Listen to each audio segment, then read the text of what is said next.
Football tournament उद्घाटन पूर्व goalkeeper खंब नहीं गले दुर्बृत्त एभली घटना घटी रायगड़ा जिला विषम कटक मिनी स्टाडियम ठारे। आज नेहरू क्लब तरफ विषम कटक मिनी स्टाडियम ठारे फुटबॉल टूर्नामेंट उद्घाटन कार्यक्रम रहिथिला। हेले सकाळ हेला बेलकु मिनी स्टाडियम ठारे थिबा गोलकीपर खंब भांगी देबा सह गोटे खंब दुर्बृत्त माने नै जाइथिबा क्लबर युवक माने अभियोग करिसेंती। घटना को नहीं विभिन्न महल रे निंदा मध्य करा जाइछि। ए घटना को नहीं विषम कटकर विशिष्ट क्रीड़ाविद शिवराम नायक मध्य एहाको दृढ़ निंदा करिसेंती।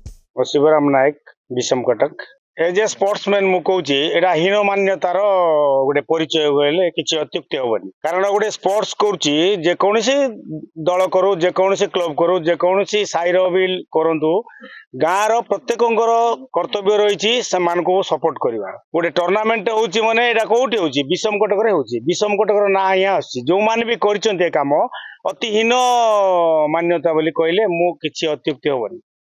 एटा करिया कथा नहे सहयोग करिया बदल रे से माने एटा को इंटेंशनली करछन। एटा होची मिनी स्टेडियम टा होची प्रशासन रो ब्लॉक प्रशासन आ प्रति दृढ़ पदक्षेप नले फार्दर अन्य कोनोसी प्रोग्राम हेले मध्य एटा एभली पुनरावृत्ति हेबनी बोली किछ माने नाय।